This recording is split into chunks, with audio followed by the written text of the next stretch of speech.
네, 우리가 자동차 운전을 할 때 여러분은 가장 중요하게 여기시는 것은 무엇입니까? 운전을 할 때 가장 많이 신경 쓰는 것, 그것은 무엇일까요? 아마 법과 규칙일 것입니다. 바로 이 교통법규를 잘 지키는 것, 그것이 매우 중요한 것 같습니다. 물론 운전뿐만 아니라 이 보행자들도 이 교통법규를 잘 지켜야 합니다. 한동안 제 딸과 함께 이 길을 건널 때 한동안 같이 부르던 노래가 있었습니다. 이 노래를 혹시 잘 아시나요?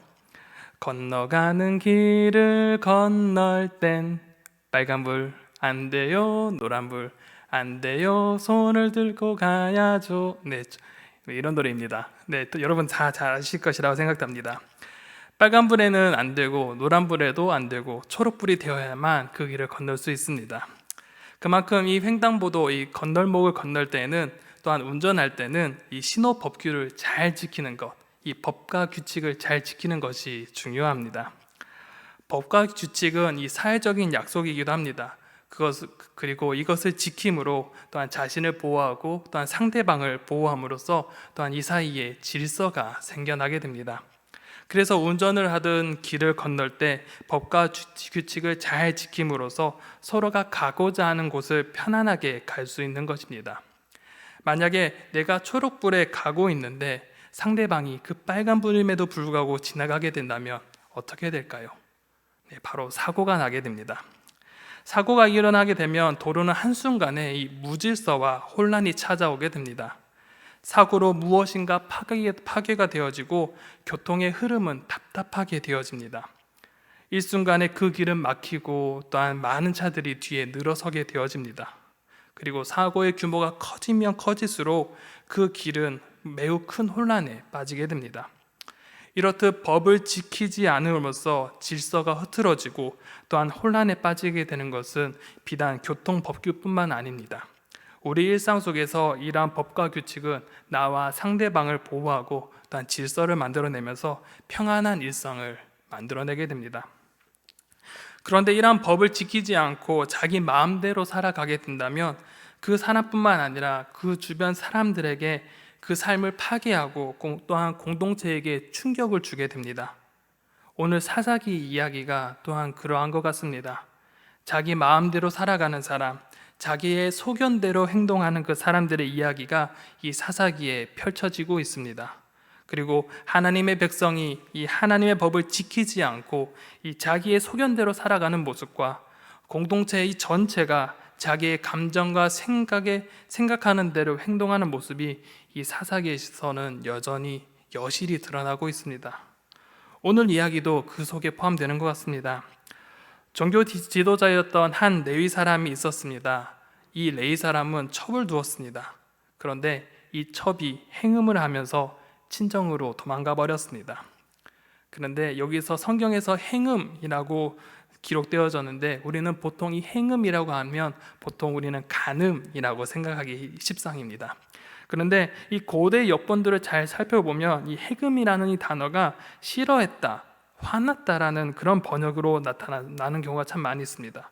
또한 그 뒤에 이어서 이 단어는 그를 대항하여라는 문구가 나오는데 아마 레위 사람과 첩 사이에 아마 불화가 생겨난 것으로 간주되어집니다. 그래서 레위 사람은 이 떠난 아내를 찾아갔고 또한 그곳에서 장인의 환대를 받게 되어집니다.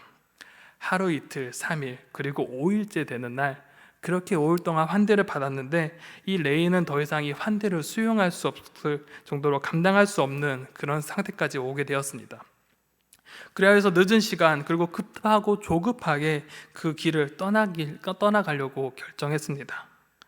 날이 어두웠음에도 불구하고 이 레위인과 첩은 자신의 살던 고향으로 떠나기 시작합니다. 날이 어두워서 이 하룻밤을 보낼 곳이 또한 필요했고 또 하룻밤 정해야 될 곳을 정해야 했는데 가장 가까운 이방인들이 사는 곳보다는 조금 멀리 떨어진 이 베냐민 지파의 기브아에 머무는 것이 좋겠다고 판단이 되어졌습니다. 그리고 그곳으로 가게 되었습니다. 그런데 이 막상 도착했는데 이 기브아 사람, 이 베냐민 지파의 기브아 사람들은 이 객인 이 레위 사람들을 아무도 초대해 주지 않는 것이었습니다. 그런데 다행히 자신이 거주하는 이 에브라임 출신의 한 노인이 이 자신들을 맞이해 주었고 그곳에서 유숙을 할 수 있도록 이 자비를 베풀어 주었습니다. 그런데 이때 문제가 발생합니다. 기브아의 불량배들이 동성애적인 성적 탐닉을 위해서 이 레위인을 끌어내려고 하였던 것입니다. 집주인은 만류했습니다. 이들의 행위를 만류하고자 했지만 소용이 없었습니다. 그래서 레위인은 자신의 안위를 위해서 이 첩을 강제로 끌어내어 이 불량배들에게 넘겨주었습니다. 결국 남편에게 강제로 버림받은 이 첩은 치욕을 당하였고 이 죽음의 문턱까지 이르게 되었습니다. 그런데 이 남편이라는 작자는 이 첩에게 매우 무관심하고 무심한 채 잠만 자고 말았던 것입니다. 그리고 자신이 돌아가야 될 그곳만을 향해 생각했던 것입니다. 그렇게 날이 밝아오고 난 뒤에 이제 아침이 되어 레위인은 문 앞에 버려진 이 첩을 안위도 묻지 않은 채 무심하게 주검이 된 이 첩을 데리고 집으로 돌아갑니다. 그리고 마치 이 제사 때 제물을 토막내듯이 자신의 첩의 그 시체를 찍어 12덩이로 나누고 온 이스라엘 지역으로 보내버렸습니다. 이런 레위인의 전대미문한 이 행동은 이스라엘 자손들에게 매우 충격적인 일로 다가왔습니다. 베냐민 지파를 제외한 단에서 브엘세바, 또한 요단 동편에 있는 이스라엘 백성 모두가 이 사건으로 인하여서 미스바에 모이게 되었습니다. 그리고 그 수가 정작 40만 명에 이르는 엄청난 규모의 사람들이 모이기 시작했습니다. 그리고 레인을 통해서 사건의 전말을 듣게 되는데, 레인은 자신의 불리한 이야기는 쏙 빼버린 채 자신이 어떻게 이곳에서 어떤 행위를 당했는지 설명해 버립니다. 자신의 잘못은 뒤로 감추어 버리고 그곳에서 당했던 일들, 특히 기브아의 불량배에게 당했던 이야기가 아닌 기브아 사람들에게 그들이 자신을 죽이려 했다고 하면서 과장하면서 피해를 호소했습니다. 그리고 자신이 시체를 쪼개 보낸 것은 매우 정당한 일이었고, 자신의 피해를 호소를 넘어 이제는 기브아의 잘못을 스스로 결론내면서 이스라엘 향해 이제 너희가 어떻게 행동할 것인지 의견을 내라고 다그칩니다. 레위인은 마치 법정에서 피해자가 되었다가 이제는 판사가 되어서 배심원에게 편결을 내리는 듯 몰아붙이면서 내 말이 맞으니 그에 따라야 한다는 분위기를 조성하며 선동하기 시작합니다. 레위인은 자신의 피해가 이스라엘 전체의 문제라고 말하면서 개인의 복수를, 하나님의 정의를 구하는 그런 행동으로 포장하면서 이스라엘 백성들을 선동하기 시작했습니다. 그러자 온 이스라엘 사람들은 이렇게 반응합니다. 8절입니다. 모든 백성이 일제히 일어나 이르되 우리가 한 사람도 자기 장막으로 들어가지 말며 한 사람도 자기 집으로 들어가지 말고. 레위인은 이스라엘을 격분시키는데 성공했습니다. 그리고 레위인은 마치 숨어버리듯이 더 이상 등장하지 않습니다. 이런 레위인의 선동에 이스라엘은 동요하기 시작했습니다. 기브아의 사람들의 그 변호를 들을 생각은 없었고, 격분한 그 분노의 감정에 휩싸여서 전쟁을 결의하게 됩니다. 그들의 의지가 얼마나 컸든지 이 일을 해결하지 않고서는 집으로 돌아가지 않겠다는 이 결연한 의지를 표현하면서 형제 지파를 심판하기 위해 모든 이스라엘의 백성들이 일제히 일어났습니다. 이 불행하게도 사사기에서는 그 어떤 동족의 어려움에도, 그 어떤 외부의 전쟁에서도 이렇게 온 이스라엘이 모인 적이 단 한 번도 없었습니다. 그런데 형제를 치기 위해서 온 이스라엘이 모였다는 것은 그들의 사회가 얼마나 평범한 상식이 없어졌고, 또한 하나님의 법이 통하지 않는 그런 사회 모습임을 이 모습을 통해서 대변해주고 있습니다. 이스라엘은 이제 구체적으로 기브아를 어떻게 진격할 것인지, 어떻게 공격할 것인지 그 방법을 정합니다. 9절에서 10절을 함께 보겠습니다.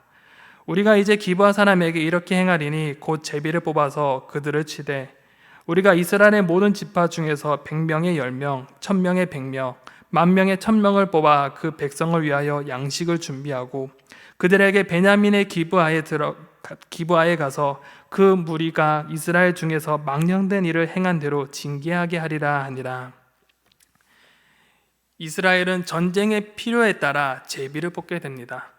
그리고 자신들의 모인 10%의 인원인 이 4만 명을 군사들의 양식을 준비하도록 준비했습니다. 그리고 기브아로 진격하여 기브아가 만행을 저질렀던 그 만행을 응징하겠다고 다짐합니다. 그리고 모든 이들이 한 마음으로 합심하여서 이 기브아를 치렀고 집결하게 되었습니다. 그리고 공격 직전에 이 베냐민 온 지파에게 전가를 보내서 그들에게 용서할 기회를 또한 제공합니다. 12절에서 13절에 보면 이렇게 기록되어져 있습니다. 이스라엘 지파들이 베냐민 온 지파의 사람들을 보내어 두루 다니며 이르기를 너희 중에서 생긴 이 악행이 어찌 됨이냐 그런즉 이제 기브아 사람들 곧 그 불량배들을 우리에게 넘겨주어서 우리가 그들을 죽여 이스라엘 중에서 악을 제거하여 버리게 하라 라고 기록합니다. 이스라엘은 베냐민 온 지파에게 사람을 보냅니다. 그리고 기브아에서 일어났던 일에 대해 자초지종을 설명하면서 당시 그 범죄를 일으킨 이 불량배들을 내놓으라고 요구합니다. 그나마 다행인 것은 이 앞장에 보면 이 레위 사람들은 기브아 사람 전체를 싸잡아서 그들을 징계해야 된다고 요청했습니다. 그런데 다행히 이스라엘은 기브아의 일부 이 남자들이 악행을 저질렀음을 인지했던 것입니다. 분명 불량배들의 행동에 잘못된 것은 분명했습니다. 불량배 행동은 잘못된 것이고 또한 이들의 범죄했기에 그에 따른 합당한 벌을 받아야 되는 것은 어찌 보면 당연지사입니다. 그런데 이러한 이스라엘의 요청에도 불구하고 베냐민은 의외의 반응을 보이게 됩니다. 13절 하반절에 보면 베냐민 자손이 그들의 형제 이스라엘 자손의 말을 듣지 아니하고 도리어 성읍으로부터 기브아에 모이고 나가서 이스라엘 자손과 싸우고자 하니라 라고 합니다. 베냐민 자손은 불량배를 넘겨달라는 그 요구를 거절하고 그들은 전쟁을 선택합니다. 베냐민에게는 그 악을 제어하기는커녕 이 악을 제거하기는커녕 바로 악한 이들을 감싸려고 하였습니다. 하나님 보시기에 선한지 악한지 분별하지 않았고 자기 지파 사람이라는 그 이유 하나만으로도 무조건 감싸며 형제인 온 이스라엘을 적으로 돌려버렸습니다. 이러한 베냐민의 선택은 이스라엘에게 하나님의 그 공의가 사라졌음을 분명히 드러내고 있는 표현입니다. 그들에게 하나님의 공의와 하나님의 정의는 없고 자기의 소견만 있을 뿐이었습니다. 베냐민은 이스라엘에 대항할 군대를 또한 모았습니다. 그리고 2만 6천 명을 정도 모았습니다. 그런데 여기에 모인 사람 중 기브아에서 온 이 700명이나 사람은 특별한 능력을 가진 것으로 기록하고 있습니다. 16절에 보면 이 모든 백성 중에서 택한 이 700명은 다 왼손잡이라 물매로 돌을 던지면 조금도 틀림이 없는 자들이더라 라고 기록하고 있습니다. 기브아에서 온 이 700명은 다 왼손잡이라고 합니다. 그리고 이 왼손잡이인데 이 물맷돌을 잘 다루는 사람으로서 그 정확도가 백발백중이라고 하는 그런 능력을 가진 사람이며 매우 강한 군사였던 것입니다. 특히 왼손잡이였다는 것은 이 사사기 3장에 보면 이 베냐민 지파의 왼손잡이 에우사사를 떠올리게 합니다. 이 에우사사, 왼손잡이 에우사사의 그 용맹함을 이들이 또한 가지고 있었다는 것을 암시하고 있는 것 같습니다. 이에 반해 17절에서는 이스라엘의 군대 규모를 알려주는데 그 수가 장장 40만 명이라고 기록하고 있습니다. 베냐민의 군대는 이스라엘에 비해 10%도 못 미치는 그런 규모였습니다. 이런 말도 안 되는 이런 전력 차이를 가지고 전쟁의 시간은 점점점 다가오고 있었습니다. 이제 이스라엘의 전쟁을 시작하기에 앞서 이스라엘은 하나님 앞에 나아갑니다. 18절에 보면 이스라엘 자손이 일어나 베델에 올라가서 하나님께 여쭈어 이르되 우리 중에 누가 먼저 올라가서 베냐민 자손과 싸우리까 하니 여호와께서 말씀하시되 유다가 먼저 갈지니라 하시니라 라고 기록합니다. 이스라엘은 전쟁 전에 이 베델로 올라갑니다. 오늘 본문 27절 하반절에 보면 이 베델에 하나님의 언약궤가 있는 것을 살펴볼 수 있습니다. 원래 언약궤는 이 실로라는 곳에 있었는데 이때 임시로 잠시 이 베델에 옮겨 놓은 것으로 보여집니다. 마치 언약궤가 전쟁의 이 승리를 보장하는 것처럼 생각되어졌는지 그들은 실로에 있는 언약궤를 베들로 가져오게 되었고 그곳에서 하나님께 나아가 그들은 하나님께 물었습니다. 하나님, 우리 중에 누가 먼저 올라가서 이 베냐민과 싸워야 합니까? 이렇게 물어보는 것입니다. 자, 여러분, 이 질문이 무엇인가 불편함을 느끼지 않으셨습니까? 이 질문 속에서 뭔가 좀 이상하다는 것을 혹시 발견하셨는지요? 이스라엘은 이미 어떤 그 행동을 할지 이미 그들은 정해놓고 있었던 것입니다. 이미 그들의 생각과 행동은 전쟁을 하기로 결정했습니다.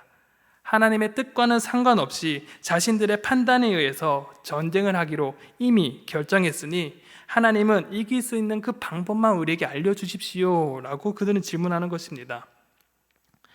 마치 하나님께서는 그냥 답만 주면 되는 것처럼, 방법만 알려주는 것처럼 그들은 하나님께 나아갑니다.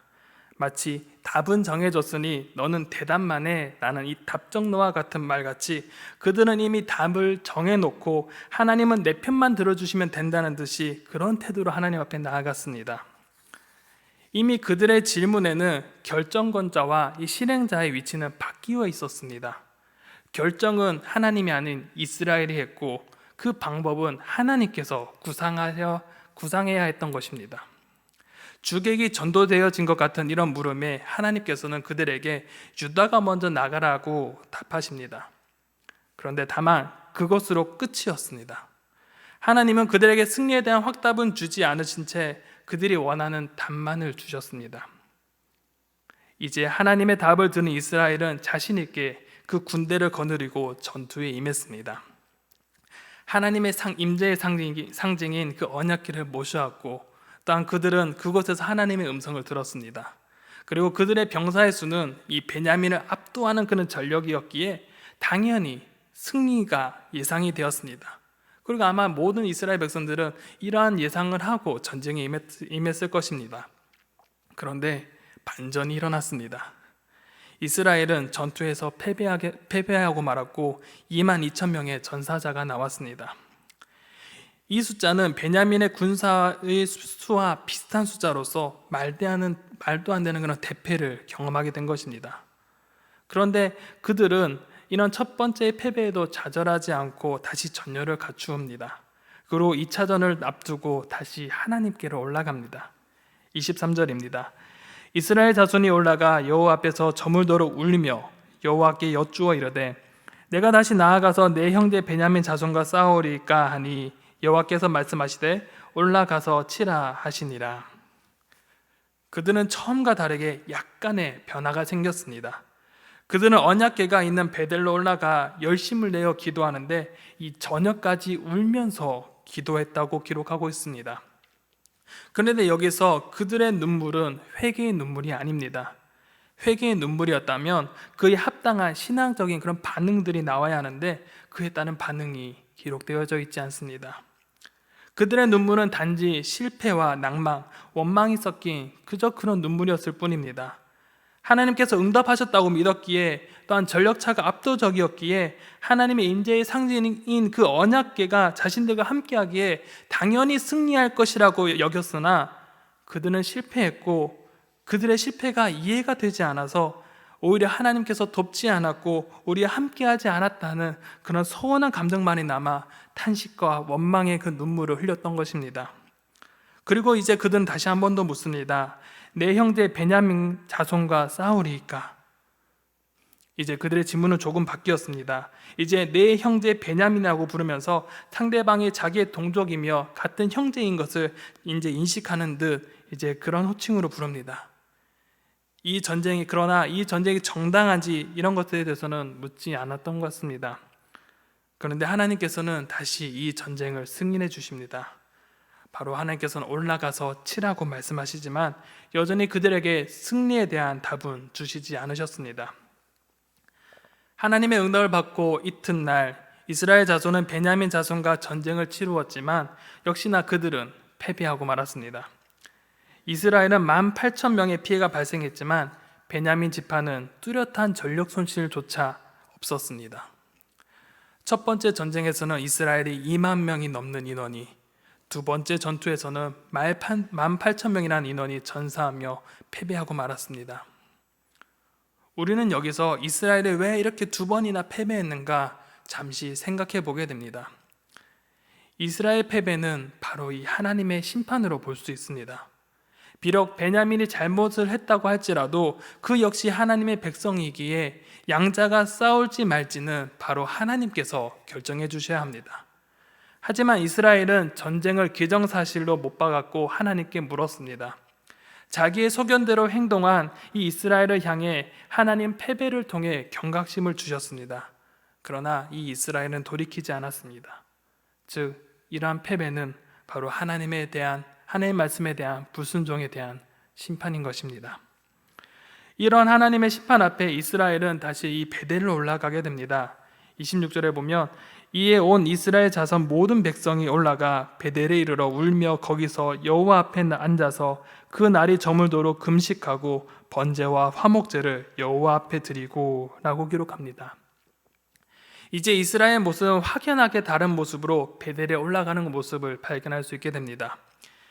이제 온 이스라엘 자손 모든 백성이 하나님 앞에 나아갑니다. 그리고 그곳에서 울면서 하나님께 나아갑니다. 첫 번째 패배일 때 이 모든 백성의 그 눈물은 원망과 좌절의 눈물이었다면 이제 자신들의 잘못에 대한 회개의 의미가 담겨져 있는 그런 눈물을 흘리게 됩니다. 그 이유는 그들이 금식하며 제사를 드렸다는 점에서 그 이유를 찾을 수 있습니다. 여기서 금식이라는 것은 큰 슬픔을 당하고 있다는 표시로 자기가 행한 잘못을 진심으로 뉘우치는 태도를 뜻합니다. 즉 이스라엘은 형제들을 단죄하고 징계하려 한 자신들의 행위가 하나님 앞에 옳지 못했음을 깨닫고 회개하며 간절히 하나님의 도우심을 구하였던 것입니다. 그리고 이후에 번제를 드립니다. 번제를 통하여서 자신의 죄를 속죄하며 하나님 앞에 자신을 헌신하며 하나님께 올려드립니다. 그리고 화목제를 통하여서 하나님과의 관계 회복을 위해 하나님 앞에 나아갔습니다. 그리고 이제 그들은 다시 하나님께 묻습니다.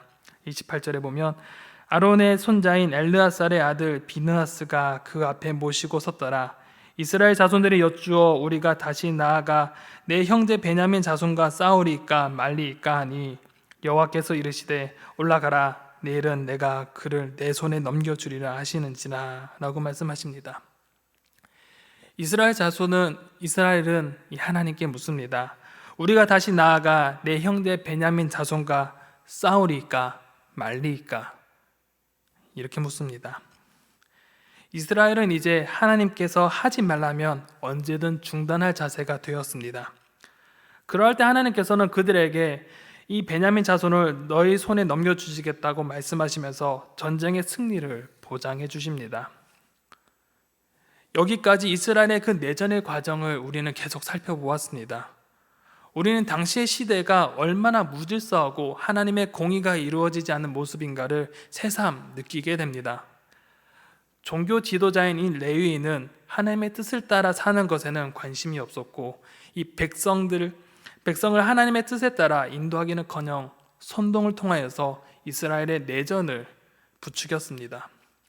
그것도 자신의 복수를 하나님의 공의라는 그런 거룩한 전쟁으로 포장하여서 형제들끼리 칼을 겨누게 했습니다. 그리고 이스라엘은 어떠했습니까? 그들은 자신의 감정이 이끄는 대로 행동을 했습니다. 레위인의 그런 선동에 검증을 하거나 사건을 자세히 묻고 정황을 따져보지는 않은 채 감정적으로 그들이 이끌리는 대로 행동에 옮겼습니다. 그리고 이미 자신들은 전쟁을 할 것을 결정했고 하나님께서는 그저 승인만 하는 그런 허수아비로 만들어버렸습니다. 이미 그들의 삶의 중심에는 하나님이 없었고 하나님의 뜻은 존재하지 않았고 하나님의 말씀은 존재하지 않았습니다. 하나님의 공의는 그들 삶의 저 멀리로 걷어차버린 것입니다. 그저 하나님은 하나의 액세서리로 만들어버리고 자기의 뜻에 따라 그저 나의 뜻에 따라와야 되는 분으로 하나님을 만들어버렸습니다. 그리고 베냐민 지파는 어떠했습니까? 하나님의 공의에는 전혀 관심이 없었습니다. 그저 자신의 형제를 감싸기에만 급급했습니다.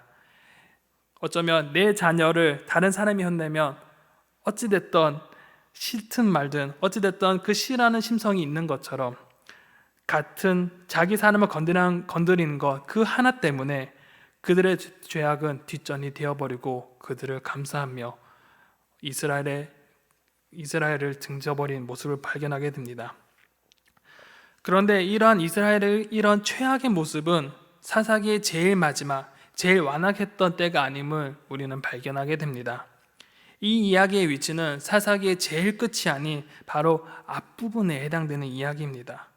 그 이유가 바로 28절 3반절에 아론의 손자인 엘르아살의 아들 비느하스라는 이 문구에 근거를 둡니다.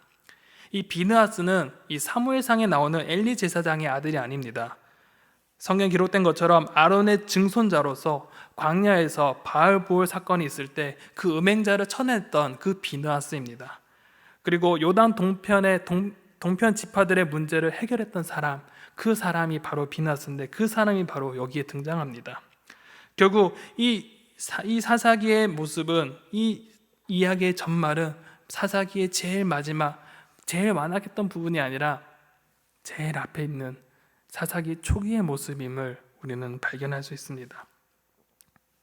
그리고 이 사사기를 감싸고 있는 중요한 구절이 있습니다. 이 이야기의 첫 번째가 되는 19장 1절에는 이스라엘의 왕이 없을 그때라고 기록하고 있습니다. 그리고 이 이야기가 맞춰지는 이 21장 25절에는 그때 이스라엘의 왕이 없으므로 사람이 각기 자기 소견에 옳은 대로 행하였더라 라고 증언합니다. 이스라엘 백성은 하나님의 백성입니다. 그리고 하나님을 왕으로 모시는 백성입니다. 하나님과 언약을 맺었고 하나님의 존귀한 백성으로, 하나님께서는 그들을 존귀한 백성으로 삼아 주셨습니다.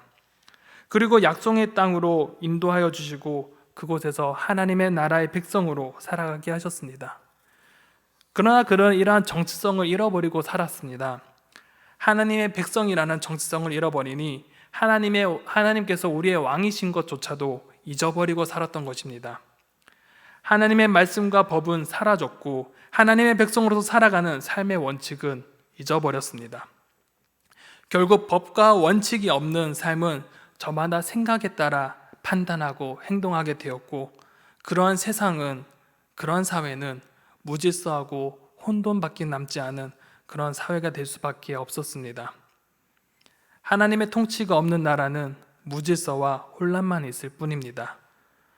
창세기 1장에서 이 땅이 원래 혼돈하고 공허하고 흑암이 짙은 곳이었다고 설명합니다. 그러나 하나님께서 계획하시고 하나님께서 천지를 만들어 운행하실 때 혼돈했던 땅이 질서정연했고 공허했던 땅이 아름다운 땅이 되었고 흑암이 짙었던 땅이 빛나는 땅이 되었습니다. 하나님께서 다스리시는 그 나라는 바로 이러한 나라입니다.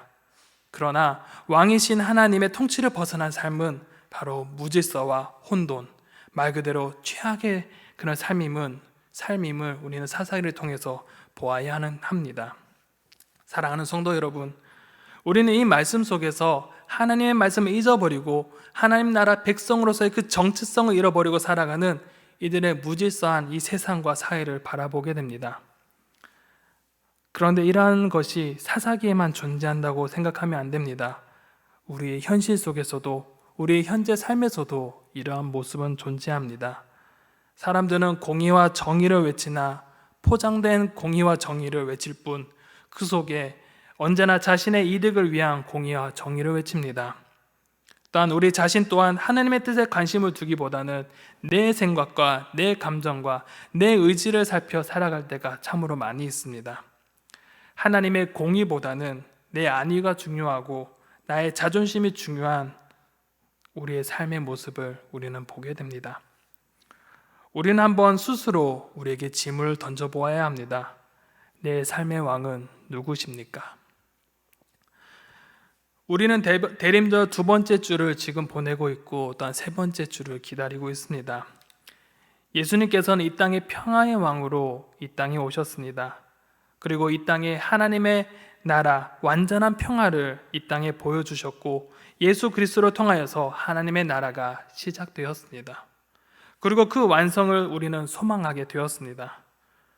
우리의 정체성은 무엇입니까? 우리는 하나님 나라의 백성입니다. 그리고 하나님은 우리의 왕이십니다. 그렇게 우리의 삶의 중심이 하나님의 말씀에 서 있기를 소망합니다. 이스라엘 백성이 하나님을 잊어버리고 자기의 소견대로 행하며 그로 인하여서 동족 상잔의 그 비극을 맞이한 것을 기억하시길 바랍니다. 우리의 삶의 법과 원칙, 이것이 하나님께 있음을 잊지 마시기 바랍니다.